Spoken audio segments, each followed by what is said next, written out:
Hey everyone. So in this video, I'm going to show you how to get the Bitcoin. If you're new, this is the Ask a Bitcoiner 21 Questions podcast, and I am your host, Saida Gomez. We started off with asking Bitcoiners 21 questions to challenge them to see if they can answer all 21 questions in 10 minutes. In those rapid fire episodes, there is a cashew token that pops up on screen. And if you are the first to scan it, you get the sats, and the token is worth 2,100 sats. In our full length interviews, what we decided to do was to spice things up a bit by including a 12-word seed phrase leading to a bounty of minimum 21,000 sats. Since we started, we've had a few sponsors, most recently Asanoha from Bitcoin Art Magazine, who has recently tripled the bounty to 63,000 sats, which, in my humble opinion, is pretty good for tuning into a podcast episode. But I realized that we're drawing in some new viewers, and so I thought I would do a quick rundown on how to get the Bitcoin or the sats if you're new. One Satoshi is 1/100 millionth of a Bitcoin, so it's a smaller unit of Bitcoin. And I just want to say that in creating a podcast, like most of you know, if you do anything online, there is the option of actually paying platforms, I won't list them, to run ads, for example, or other sort of pay-to-play mechanisms that they have. And here I thought, you know what, it's probably better just to use that money that would go into like the advertising or promotional budget and just give it back to you, thanking you for your time in tuning in and learning about some of the amazing guests that we have on the podcast. Hopefully, someone's story will resonate with you and encourage you to learn more about Bitcoin. Because, in my humble opinion, Bitcoin is one of the most empowering things, tools that I have come across. And I just, I'm just one of those people I like to share. And so sharing the power of Bitcoin from a, increase in purchasing power perspective, in a freedom perspective is just incredible. And by practicing how to recover a wallet, you'll see just how freeing it is to be able to self-custody your own Bitcoin. And you'll see that no matter where you are on the planet, if you have access to an internet connection, you will be able to recover your wallet and carry your wealth with you, not necessarily physically with a device, but with your seed phrase or other techniques that you may use to recover your wallet. So without further ado, I'm going to walk you through the wallet recovery process. So step one is, of course, you tune in to Ask a Bitcoiner 21 Questions and you watch the interview. And as you watch, you will see little clues popping up on the screen. Orange Manufacturing Group, who edits this podcast, does a very good job, as he says, no mercy job, of showing the clues on screen. But some of the clues are hidden, so you really have to look closely to see if you can find the clue number and what the clue is itself. Once you see the clues, from there you can consult the BIP 39 list. It's a list of 2,000, I think, 48 words. You can consult the list, cross-reference, and you'll figure it out. Just so that you know, again, if you're new, seed phrase replaces, I'm really sort of bastardizing this and simplifying the concept, but a seed phrase replaces the long string of letters and numbers that you'll see in your private key.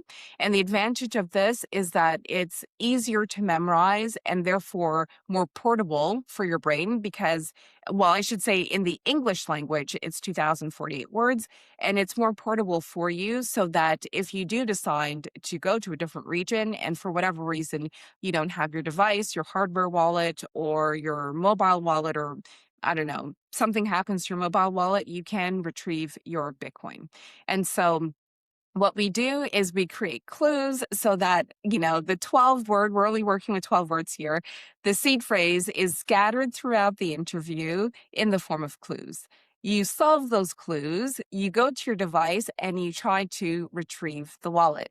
Now, here is where it's getting even spicier because with our sponsors, we decided to add another layer of challenge in your real Bitcoin experience. This would be another layer of security, which is to add a passphrase. And to find the passphrase, you have to go to the sponsor's website, and you also have to follow the sponsor on X or on Nostr, and the sponsor will drop about 5 clues over 5 days indicating what the passphrase is on their website, in this case with Asanoha. So what I'm going to do is I'm going to take an example of the last full interview featuring Dr. Amuse with the passphrase that is well known. If you watch the episode, you know exactly what it is. And I'm going to retrieve the wallet in the standard way and also in a new way, quotation marks, because I've actually refunded that wallet under a different passphrase. So if you are watching and you are following along and you are quick, there's something in it for you as well. So I'm going to hit record screen on this device. Da, da, da, da. Here we go, screen recorder. And we are going to start recording. So here we go. So, okay, right now in Bitcoin, there's a lot going on. I am using the Blockstream app because it's an app that I'm familiar with. I started using it before any of this back and forth started, and I'm using it. It is not an endorsement. Blockstream probably doesn't even know that I'm using their app. I'm not saying that you should use the app, but you should use an app that's BIP39 compatible. That is the most important thing. You can practice with different devices, with different apps. This is a hot wallet. I am not using any cold storage device for this. The reason being is that these are small amounts, and this whole setup that I have is dedicated to the podcast. Okay. So, disclaimer, please do not, if you're an OG and if you're hardcore, one perspective or the other, please do not take this as anything other than I'm familiar with this wallet. I use it. It works well. It's not an endorsement. It's nothing else.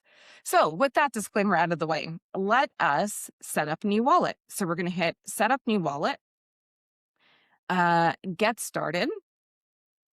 And then I'm going to select restore from backup. And so the first seed word is vault. The second one is square. The third is firm, then enrich, motion,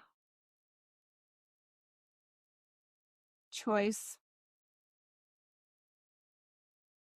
term, hospital,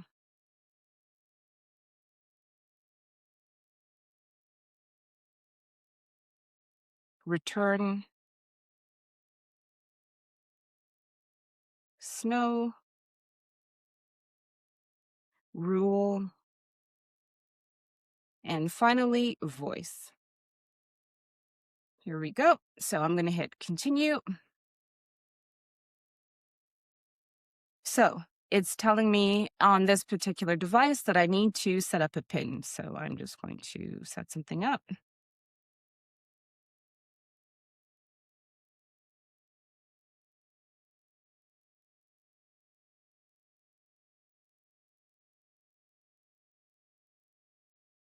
Yeah. And while that's restoring, I just want to say that in this space, in the Bitcoin space, in finance, in life, period, know what you want. Know what your goals are, what your objectives are, and let that be your true north as opposed to flip-flopping based on the opinions of other people. Okay, so here we go. I think this is a standard Blockstream warning. Some accounts cannot be logged into due to network issues. Please update the green app and try again. Blockstream, if you are watching, this is no longer called the green app. I used it back in the day when it was, and it's just called the Blockstream wallet. Anyways, I digress. So we've recovered the wallet using the passphrase, and if we select Bitcoin, we'll see that there are 0 transactions. I love that scene from The Big Short when he's like, zero chance. Anyways, so we'll see that there aren't any transactions here because this wallet is passphrase protected. So if we cancel out of there, we're going to close everything all over again, and we're going to open the app once more. And this time, instead of inputting my PIN, what I'm going to do is I'm actually going to input the first passphrase from the initial treasure hunt so you can see how it looks when you recover a wallet, but someone else has gotten there before you and swept the sats. So we're going to hit BIP39 passphrase login. And if you remember, the passphrase from the last one was the name of artwork done by Asanoha, and it's called Blood Money. So we're going to type that in.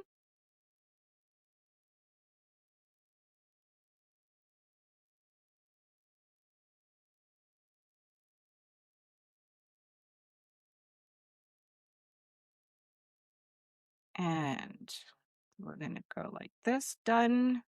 Okay.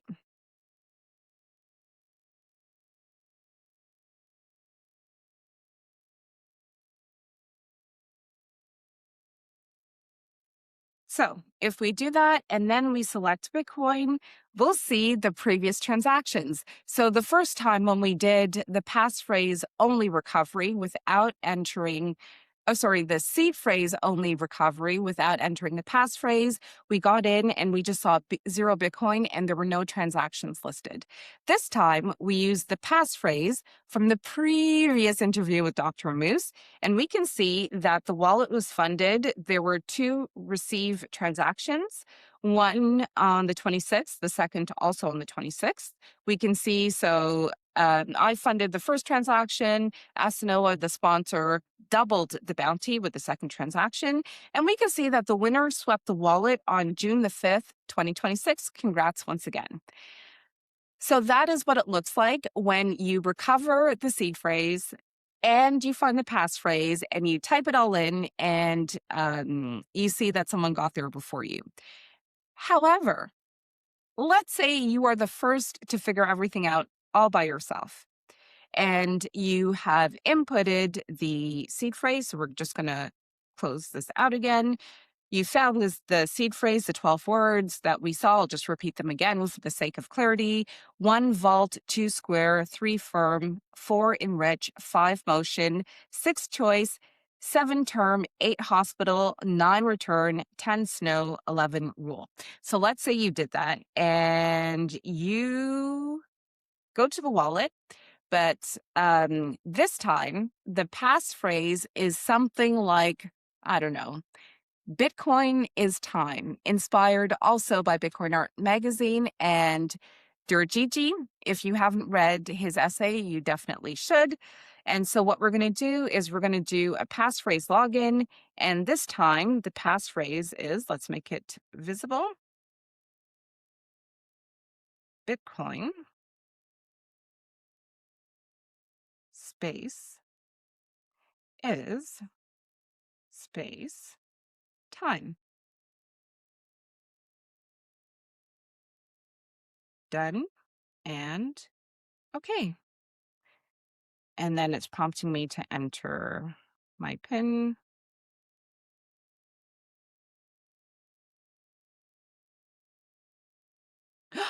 Would you look at that? It's like a brand new wallet. And on this one, I funded it before I started to record. So right now on screen, you're going to see 3 of 6 confirmations. And it does show a balance of 21,000 sats, which is the USD equivalent as of today, time of recording, of $13.47 US. So Once you see this, you'll see all of the transaction details. Once you've seen that you were the first to actually recover the wallet and there's still a balance, a Bitcoin balance, a Sats balance in your wallet, what you're going to do is you're going to hit send. You're going to, whatever setup you have existing with your own wallet, your own addresses, you are going to copy an address from your existing wallet, paste that address in here, and you're going to hit send. With that, I just want to share a few important things to keep in mind. We'll go here, share screen. So here in the ongoing treasure hunt, Asanoha has shared clue 2 out of 5. And so here's a breakdown of the rules. It's a summary of what I just said. If you prefer to read through it, go to my X account. I'll read it again. If you're new, here's what you need to know. Here's what you need to do for the 63,000 sats. Find the 12 words hidden in the interview, the 12 seed words, and there's a link to the interview here. Follow Asanoha Gold and Bitcoin Art Magazine, and that's for the passphrase clues. Use Asanoha's clues to figure out the passphrase hidden on the Bitcoin Art Magazine website. And of course, sweep the wallet and the sats are yours. Remember, you'll need to use a BIP39 compatible wallet to play, which I covered here. Do's and don'ts. Okay, so I think this is really important. Do's. Even if you don't get the sats first, use this game to practice wallet recovery. I think, it can be really intimidating if you only do a few transactions on Bitcoin, or if you've never transacted on Bitcoin. Like perhaps you've only bought Bitcoin on an exchange and it's just sitting there and you're like really nervous about actually, moving those sats into your self-custody. What if I mess up? What if I do something wrong? Practice, practice, practice using these videos, practice recovering the wallet. These sats, you did not work hard to earn these sats, so you can afford to muck about and mess things up. Use this as an opportunity to practice. 2, so when sweeping the wallet, send sats to a wallet only you control. So once you recover the wallet, do not leave unless you really want someone else to get it because you just want to go through, the practice of wallet recovery. If you really do want the sats, send them to an address that only you control so that no one else will swipe them. Do not reuse a receive address. If you reuse an address, your transaction history will be visible on the blockchain. There is a video that I will show you down below that you should check out to see what happens when you reuse an address. Bitcoin is pseudonymous, it's not anonymous. And so when you reuse an address and we see all of the transactions linked to that address, we know that this address or the person controlling this address has X amount of Bitcoin or X amount of sats, and you don't want to do that. Just so that you know, what I do is I buy completely, it's called a card wallet. I use it exclusively for the podcast. I'll only fund it with like the equivalent of maybe $100 per, section. So if something goes terribly wrong, if I mess up, it's not a lot that I'm losing. And this way I know that any sats, any transactions are completely segregated from any, Bitcoin that I have to use when I go shopping and whatnot. So this is called a card wallet. And behind there is a long string of characters and numbers that represent the private key. So that's that. Don't announce that you've moved the sats until your transaction is confirmed because you don't want to be RBF'd. You don't want someone, who gets in there, I don't know, maybe like 10 minutes after you and, decides to bump up the fee to redirect your funds. And do not use a recovered wallet from this game for personal use because you will lose your Bitcoin. These addresses are public. So the seed phrases, so the private key, completely public. So anyone who wants to go in there and just out of curiosity see, oh, I wonder if there's still sats in this wallet. If you decide to use the wallet for personal use, those sats will be gone. And then I share a few videos underneath. Here's what happens, or here's what it means to get RBF'd. And I'll link them in this description as well. And then the other one is here's what happens when you reuse the same address. So I think that about covers it. How long have I been recording for? We're going to stop sharing screen. There we go. Oh, wow, 22 minutes. So I think that covers it. There won't be any episodes for the next few weeks. It's the end of the school year. There's a lot going on. But we will be back. And during that time, go to old episodes, try to figure out the wallets, learn from the guests, and I will see you in a few weeks. And I think there was something else I wanted to mention, and I'll probably remember as soon as I hit stop recording. What was it? What was it? What was it? I don't remember.